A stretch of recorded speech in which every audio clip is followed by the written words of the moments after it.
Welcome to the Echelon AI podcast, the show where we explore the future of the insurance industry as it's transformed by AI and share practical strategies to help businesses and professionals thrive. I'm your host, David, founder of Echelon AI. At Echelon, we help insurance sector businesses scale using the latest technologies to seize a competitive advantage and leap ahead in this fast-paced world. Our guest today is Vince Perri, founder and CEO of Commercial Claims Advocate and Elite Resolutions. With over 16 years of experience as a public adjuster, Vince has built multiple successful businesses, including a coaching platform for public adjusters that combines his passion for teaching with his industry expertise. Known for his ability to simplify complex concepts, Vince has built a loyal following through consistent content creation and authentic communication. Vince, welcome to the show. Thank you for having me, David. It's great to be on. Great to have you here. Now, Vince, you've had quite an interesting career path from being a tennis instructor to a public adjuster to business owner. Can you walk us through that transition and, what really inspired you to start Elite Resolutions in the first place? So, I've been a coach since I was 17 years old. I was a tennis coach full time, but I think like any other 23, 24, 25-year-old, and it seems like every single 23, 24, 25-year-old feels like I'm not doing enough, and I need to do more, and I'm late to the game. Boy, now at 41 years old, do I know how ridiculous that sounds. But I was like, what am I going to do with my life? So I had always wanted to be a sports agent. That was like my dream. Loved sports, always into it, and I loved business, and I thought being a sports agent was like the way to go. And then I did good in school. I got a college degree. I did get that. And then I sat next to somebody at a bar, and they're just like, so when are you getting your law degree? And I'm like, what? Like, yeah, if you're going to be an agent, you have to be a lawyer. And I'm just like, oh, I didn't really, never like put those two things together.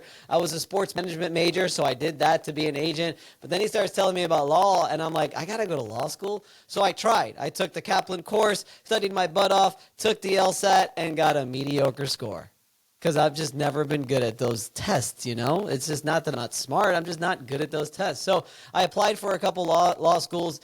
They're like, look, either you're going to go to like a lowest grade law school or you should take the LSAT again. And as I started to think about studying again, I thought about, I think it's like 75% of law students drop out the first year. And then even after I get my law degree, I'm going to have to take the bar, which is another even harder test. I'm like, maybe this is not for me. So I'm just teaching tennis. I end up teaching this gentleman who comes to me and signs up for 2 private lessons in the morning. But then he liked my coaching so much that he also brought his kids in the evening. So finally we start to become sort of like, friends, like teacher and student. And I asked him, what do you do for a living? And he tells me he's a public adjuster. Because in my head, I'm like, how are you able to afford $70 an hour for tennis lessons 4 times per week? And he's like, oh, I'm a public adjuster. And I'm like, what's that? He starts to tell me a little bit about it. Go back home, do a little research, old Google back then. And I found a blog article that actually compared a public adjuster to a sports agent. Because you're representing your client and you're negotiating against the big company, in this case, the insurance company, to try to get as much money for your client as possible. I'm like, this is it. This is what I'm going to do. So I went back to him and I said, hey, what do I have to do? He said, you should work on the other side first. So I applied. I ended up getting a job with State Farm.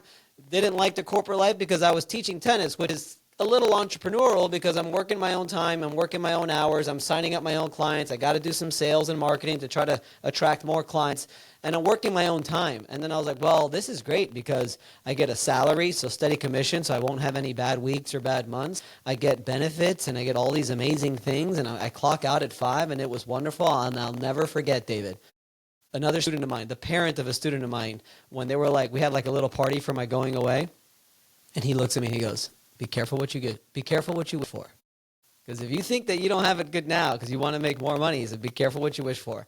And I kept thinking about him after a year working, and it was 2008. Everybody at State Farm used to keep telling us, don't complain, don't bitch and complain. You should feel lucky to have a job because it was the recession at the time. Housing, everything was just, I think the whole world was affected by it. And I just quit. I called the guy that I was teaching. I'm like, I can't do this anymore. I'm going. Whether you bring me on or not, I'm out of here. I can't do this anymore. And he's like, yeah, come on. So I quit. And literally, David, I put in my 2 weeks resignation. After one day, they're just like, yeah, you can just go. There's no sense in you being here. I made such good friends with a lot of the coworkers there. I start saying goodbye to everybody, get in my box, and I start walking out. And this is like one of those huge offices with just all cubicles. And as I'm walking out, one person goes like this, and then another person. And I swear to you, I'm not kidding. I wish I would have freaking recorded it. Almost the entire room was either standing up or just clapping for me getting the fuck out of corporate America and just following my passion. What do you think really inspired that? I mean, so many people in the office are feeling one way. You stood up for yourself for whatever reason that, or you decided, let's say, that it wasn't the right place for you. Why were you in a position where you were willing to leave when so many other people were maybe wanting to, but not willing to take that leap?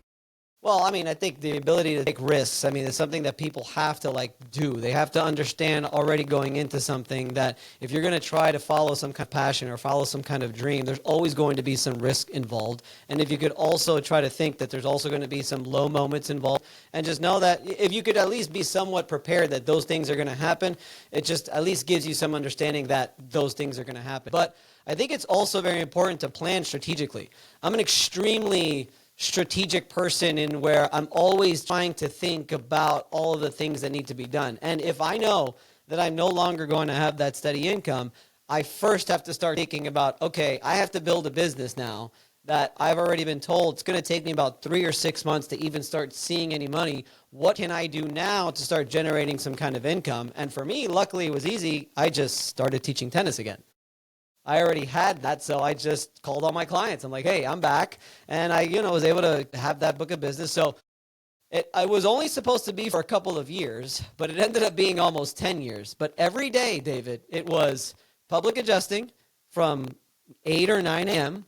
until about 3 p.m. And then I would basically be like Superman. I'd go into the booth, I'd take off my suit and tie or whatever, and I'd put on my tennis clothes, and I would teach every single afternoon from 3 or 4 p.m. until 7 to 9 p.m. at night. My wife, when we first met, she used to think I was a fucking lunatic, man. She's like, how does this guy do it? Works all day. And again, I'm always making my own schedule, but I wouldn't get back from the tennis court until about 8 or 9 o'clock. We would go out to dinner very, very late. Purpose and passion. And this is something that you and I spoke about the other day, which, really led to, I know, what you're focused on right now. But before we get to that, I mean, you took risks, right? You were a tennis coach. You took the risk of going to become a public adjuster, making that transition, leaving what you knew for something that was uncomfortable, knowing that there'd be challenges, risks, and, things that maybe you weren't able to manage or handle right away. You were willing to go through that. Obviously, you're an athlete. You understand persistence in the face of adversity, right? Going up against an opponent. Maybe in this case, the opponent was yourself. But then there were some more risks. You realized this wasn't the place for you. This wasn't where you wanted to be. So you decided to leave. Not leave being a public adjuster, but to go out and do it on your own, right? Can you tell us what were some of the biggest challenges you faced when starting out? I mean, it sounds like you didn't solve those challenges quickly. There must have been some pretty significant ones.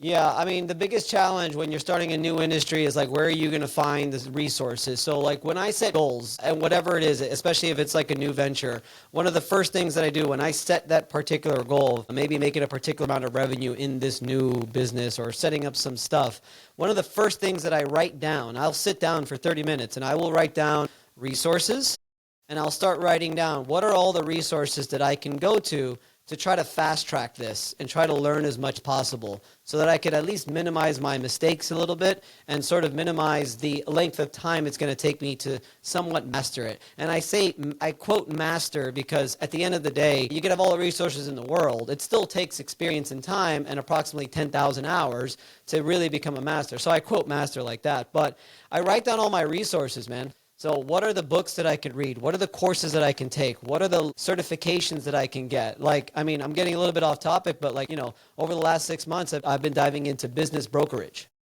And I've never been a business broker because I'm trying to get into acquisitions, stuff like that. So I'm a business broker now. And what I've done is not only have I gotten my real estate license, not only have I literally killed about 4 books about building a business and about selling business and the idea of business brokering, but I'm also getting my CBI license, which is a pretty prestigious certification in business brokerage, not because I want the certification, because I want to take all of the lessons and all of the classes and all the tests that I have to take in order to just fast track my way into actually learning what the business is about. So to me, resources is very important. setting goals for those things that you want to accomplish and how fast you want to learn those things. And then I like to reward myself too. Like if I'm actually able to accomplish a goal, so I'll put a reward to just encourage me to actually get there. So Vince, you started with elite resolutions, right? But as I understand it, you were maybe not happy with just that for a long period of time. There was something else in you that wanted more, right? So you started another business, right? Commercial Claims Advocate. Can you tell us a little bit about why start another business when you already have one that's doing well and successful? Well, that's because I didn't expect that to happen, to be honest with you. I was actually okay with public adjusting and I was happy doing it myself. However, again, like my wife likes to tell me, I could never just do one thing. So we moved from Miami, Florida to Tampa, Florida, and I was no longer teaching tennis. That finally I got away from the tennis thing after like 10 years and I was just doing public adjusting. And then I read a life-changing book, Crush It by Gary Vee. And where he talks about creating content and how you build a following. And then from there, you're able to really scale your business just through social media marketing and stuff like that. And at the time, yeah, you're technically right, David. I was kind of trying to get away from it because I was starting to do a lot of photography and videography because my wife and I were traveling a lot. So I was getting into just literally editing, color grading, edits, and transitioning and proper photographic styles and different stuff like that. And as I'm reading the book, I'm like thinking, how should I create, since we had created a YouTube channel, we created a travel channel, how can I make a YouTube channel make me money through photography? And literally halfway through the book, I'm like, why am I even thinking about photography? I've been a public adjuster for over 10 years. I know everything there is. I do consider myself an expert at this point. I'm like, why don't I just start a YouTube channel for public adjusting? And initially it was for the consumers, but then for some reason in my mind, I felt that they might not want it as much. And then understanding that the struggle that I had in my first year of public adjusting, which was like, here you go get them, Tiger. Like I knew nothing except the 1 year at State Farm. So I had a little bit of an idea, but I didn't really. And I just learned the hard way. And then on year 2, I was lucky enough to have a mentor to always answer his phone for any one of my stupid questions, go to inspections with me, tell me what to look for. And that mentor, Richard, I love calling him out. He literally just called me while we were talking now, has always been something that I'm very, very grateful for. So what I wanted to ultimately be as a commercial claims advocate on YouTube was when I quickly switched the content directly to public adjusters, was I knew that most public adjusters don't get the proper training. Because normally in this industry, the owner of the firm is also a licensed public adjuster and is also going out there hustling and getting claims. So I don't necessarily blame it on the owner because he has to feed his family as well. And it's very difficult to build a public adjusting firm sort of like the normal business way. Normally the owner is also like an adjuster, except he gets 100%. So he's trying to build that while the other ones are getting anywhere from 50, 60, 70% of the commissions and might not have enough time. So I wanted to be that mentor that Richard was for me to the entire community. And then it just scaled from there, man. Like then it just turned into a book, it turned into a course, and it turned into a whole thing, which ultimately went back to my roots, which is 15 years of coaching tennis. You know, my mother was an elementary school teacher and guidance counselor. My uncle was an elementary school psychologist. So like that coaching, that teaching, that mentoring has always just sort of been in my blood. And it just worked out that way where it's like, yeah, this is like my wheelhouse. Almost sounds like you sort of manifested it back into existence, you know, your passion for teaching and helping others. Now, with what you're doing at Commercial Claims Advocate, I understand there's not too much competition, but there are a few other competitors in the space who maybe they aren't quite doing exactly what you do. We could almost say you're sort of in an industry of one with how much that you offer in your program and to your students. What sort of unique value do you bring to the table that others really don't? I think honestly, the comment I get most if I go to a conference or if I go to a place and I start talking to people, the comment that I get most is, which I'm very, very proud of, is the authenticity. So like what you see is what you get. Like David, if I went to Ireland right now and we hung out, it's the same person. Like it ain't nobody else. And what I get all the time is just like you just come off as like this trusted person, like you're telling the truth. I made sure that when I started the channel, I didn't know how I would react to bad comments. So I told myself, I'm not going to, I don't want to use the word lie, but I'm not going to pretend like I know something that I don't. There's a lot of different aspects with public adjusting and insurance claims. One of those being writing a rebuild estimate on a home. I know how to write an estimate, but I have never been a contractor. These hands are very clean and they're not rough around the edges at all. I don't build things. I'm not a builder. And I would always say that on the show because I didn't want to start talking about how I put an estimate together. And then people are like, what does this guy know? It's like, no, I don't. I just know how to do a basic estimate, but I hire contractors to help me revise those estimates, to help me look at them to make sure that we submit them correctly. But I don't know the first thing about building anything. I mean, the most that I'm really good at hanging frames. I hung that one. That's about the extent of my construction experience and knowledge. So authenticity, I think, is very, very important if you're going to be posting on social media or anything like that. And that's the best compliment that I get. I think that's what separates me. I'm not saying that the other guys aren't authentic, but I'm very authentic in a way where like if you watch my show for long enough, you're going to know Vince Perri. And we're going to be buddies because I don't really hide anything and there's nothing to hide. I literally say everything that's on my mind. I say the truth. I talk about my family. I post my family, all this stuff. That is who I am. I don't know if the other ones are as much like that, but I think that might be one of the differentiator. And then the other thing is just energy. I make sure I come at it. I come in here. Even before we came together, I literally sat down for 5 minutes just to relax so that I could come in hot. Let's go. So you obviously bring a lot of expertise and experience to the table as an industry expert, but you're also bringing authenticity and you're delivering value. It sounds like you actually care about helping other people. But beyond that, your YouTube channel has gotten great traction also from being consistent. 5 years without missing a single Wednesday. What's your process for maintaining that level of consistency? That's a good one. For one, it's the number one rule. It's the only rule that we have at Commercial Claims Advocate. The only rule, it could be World War III, hurricanes, tornadoes, whatever it is, that freaking video has to be out on Wednesday. We cannot miss. I think, honestly, I'm lying. I think we might have missed one in the 5 years. And I have one guy on my team that always told me that.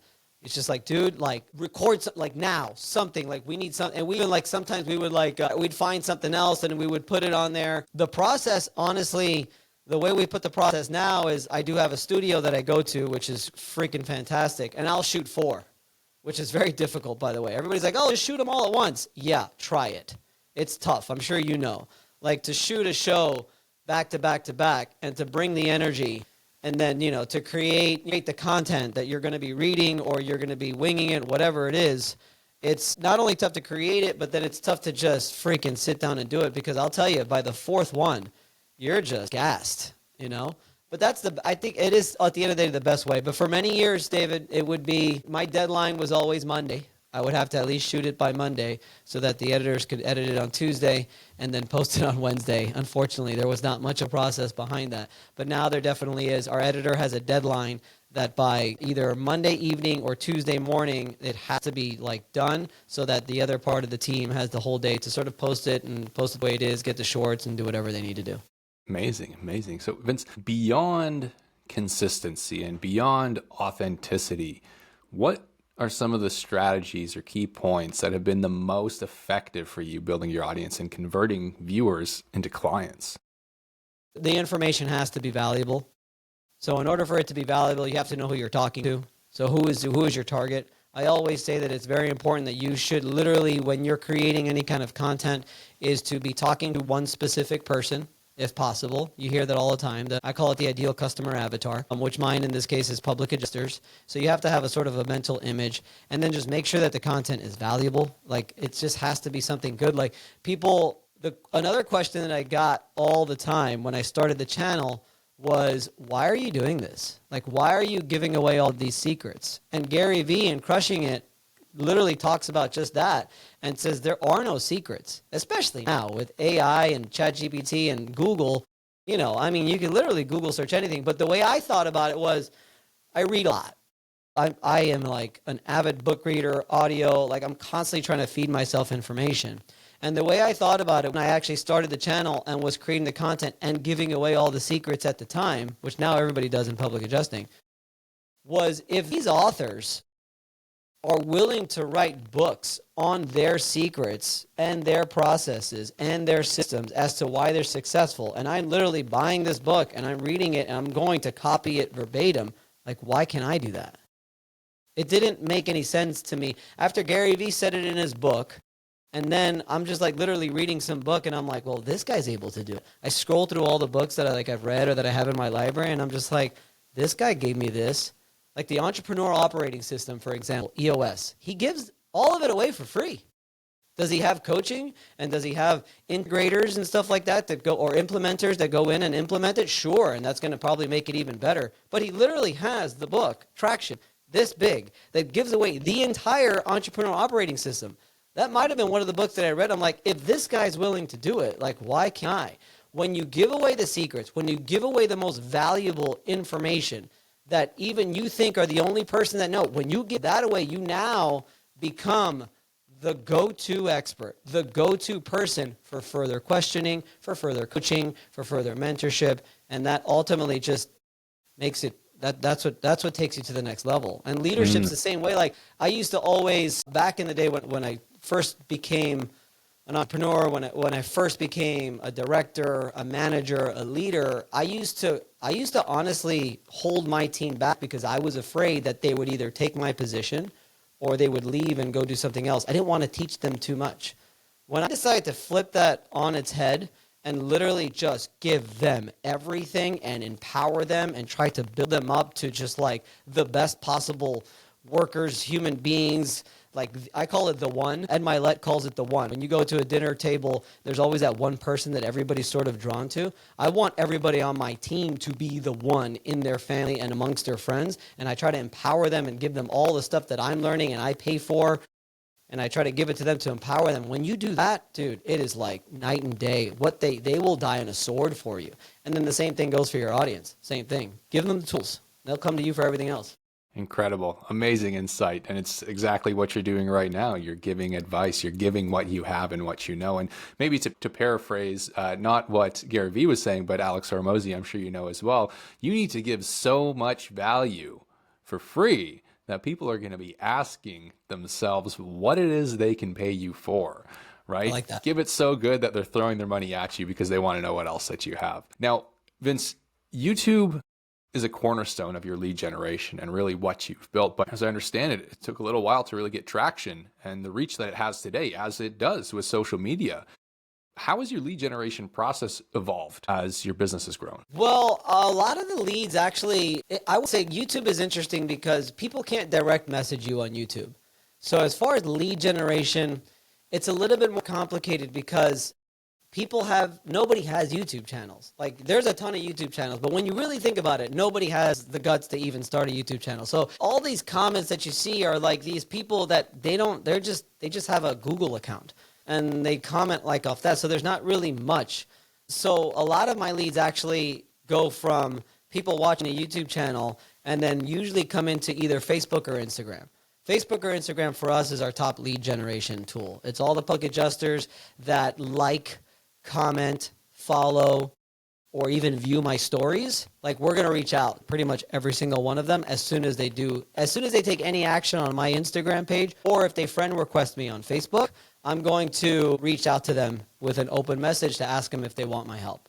And a lot of that just derives from the YouTube channel. And then obviously we making sure that all of our profiles and everything directs you also to the YouTube channel. And then from the YouTube channel, so that if they've already started on the social, I don't consider YouTube a social media platform because there's not like much interaction, I guess, in a way, where message feature on Instagram to me is like the best.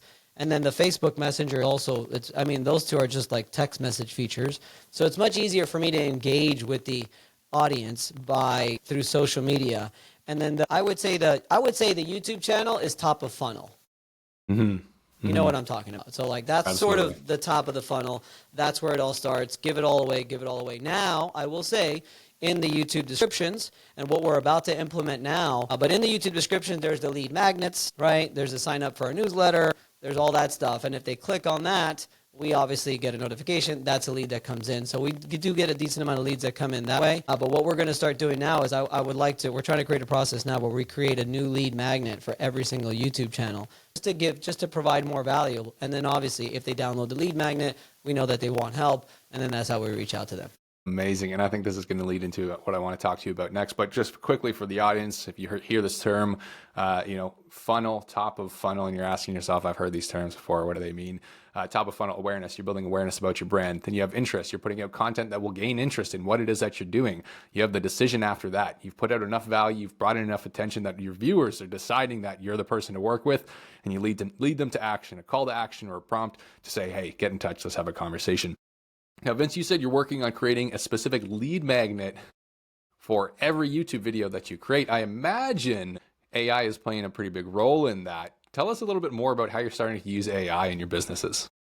So I just created a project a couple days ago. I think I told you. I just called it Business Strategist. And what I'm using it for that is literally almost as my business coach.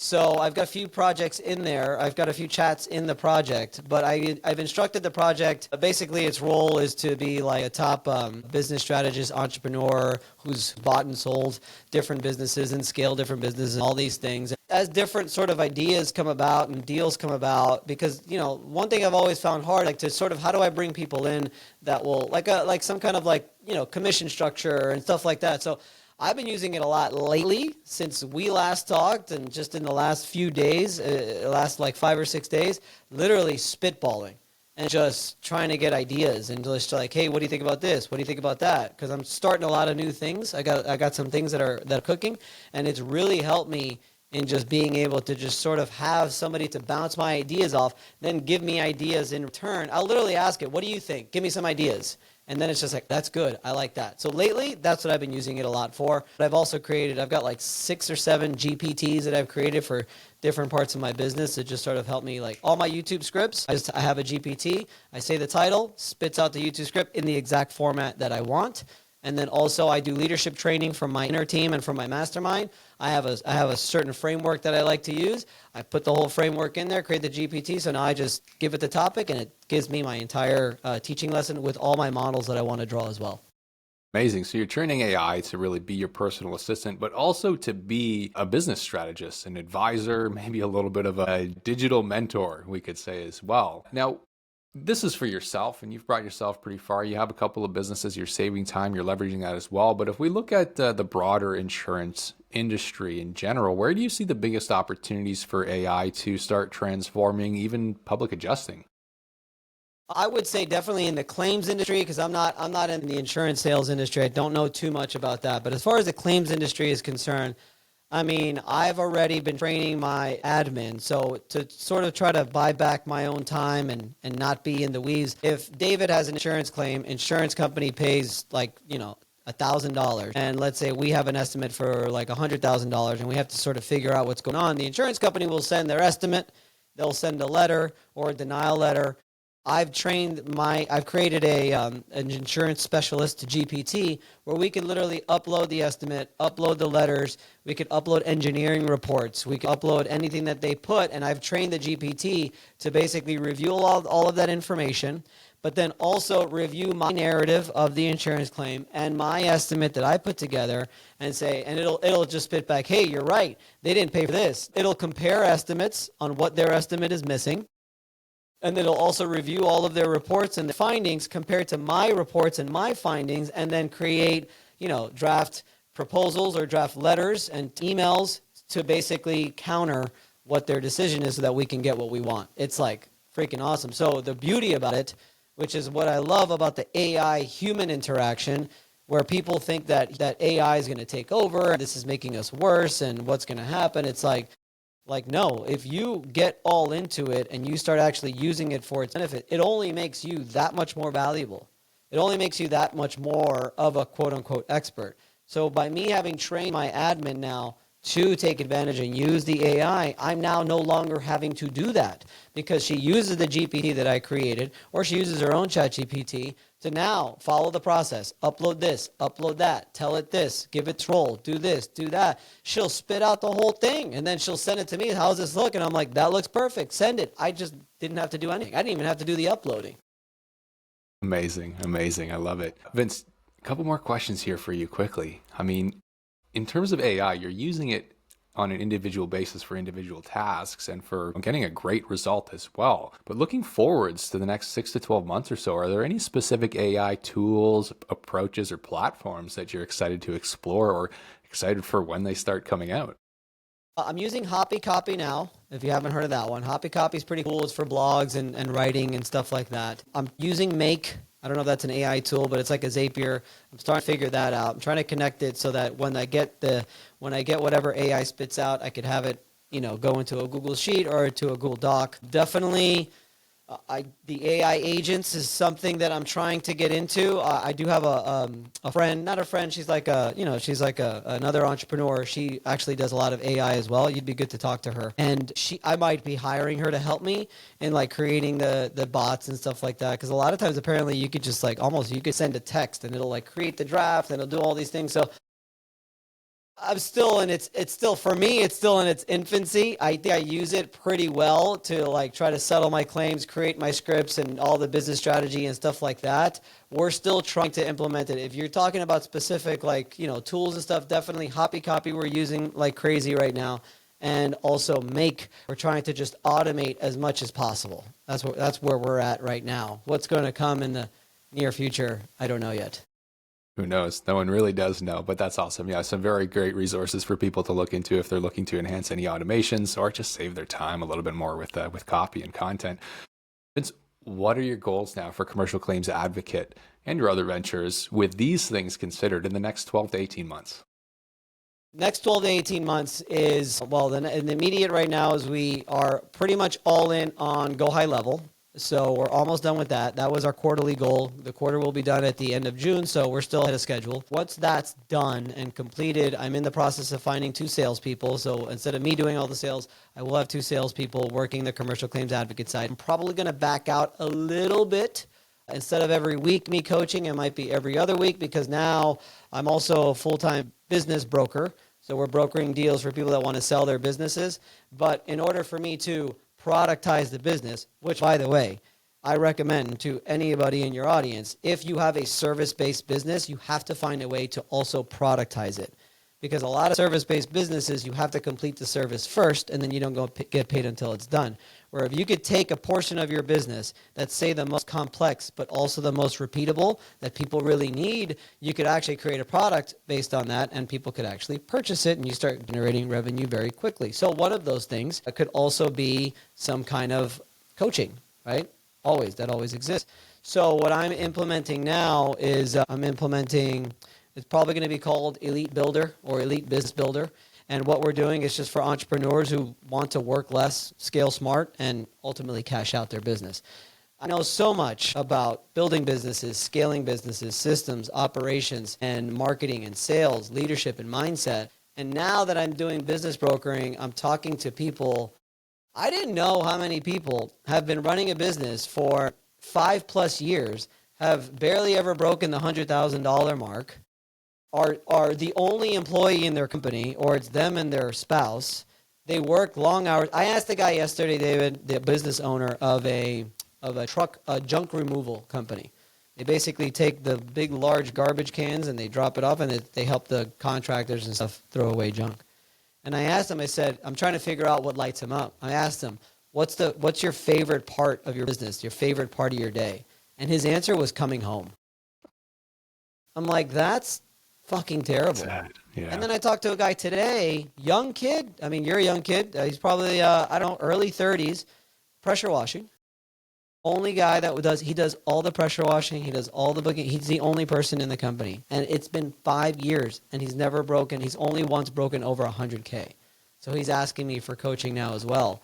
And it's now starting to build into this thing. David, for me, this year has been very much of a year that I'm just sort of like trying to find a new path. And I think honestly, even since our last conversation, like I've even like leaned even harder into this is what I'm going to be doing. So to give you the long answer, I'm sorry, of the 12 months is I probably won't be working claims as much. Like the elite resolutions part, 16 years is a long time. I don't think I'm going to be actually working claims as much. We're going to go hard with the commercial claims advocate and the coaching of the public adjusters to try to help them as much as possible. And then I'm also now going to I'm going to, again, back away. Remember this too, when you're starting a new idea, what we tend to do is we keep stacking new things. Remember, if you stack anything, you should remove stuff. So I'm going to probably remove the claim side and go into the business broker side and the productizing of that part of the business and see if I can scale that. Amazing. Vince, thank you so much for the time on the show today. Thank you so much for sharing these insights and this advice with the audience as well. For any of our listeners who might like to connect with you to learn more about your work or to maybe even work with you, what would be the best way to reach out? So what I would like to do, if it's possible, is if my Instagram is Vince Perri Official. It's at Vince Perri Official. If anyone from your show just literally sends me a direct message and the name of your show is Echelon, if somebody would just literally direct message me, Echelon, I will basically send them a breakdown and an entire just like literally A to Z on how to properly sort of systemize your business to sort of have it pretty much ready right then and there to ultimately either go to the next level or like scale it. It's like a checklist that I've put together that people could just download, very, very simple, and they'll be able to just take that and just see if they've got it all under wraps and if it's going on the right track or not, so that they could maybe even think about, like at the end of the day, we may not all want to sell our business. Maybe we want to hand it down to our kids. That's great. But if you could build a business to sell, you're now building a machine that isn't going to need a lot of your time. And there's like a select amount of things, like a checklist that I've created, that if you could check all these things off the box, you're like on the right track to really having a valuable company. Thank you for joining the show today. To listeners, thank you for tuning into the Echelon AI podcast. As always, I hope this episode has brought you valuable insight, knowledge, and inspiration. If it did, please would you show your support by dropping us a like on this video and subscribing to the channel. Until next time, we're signing off.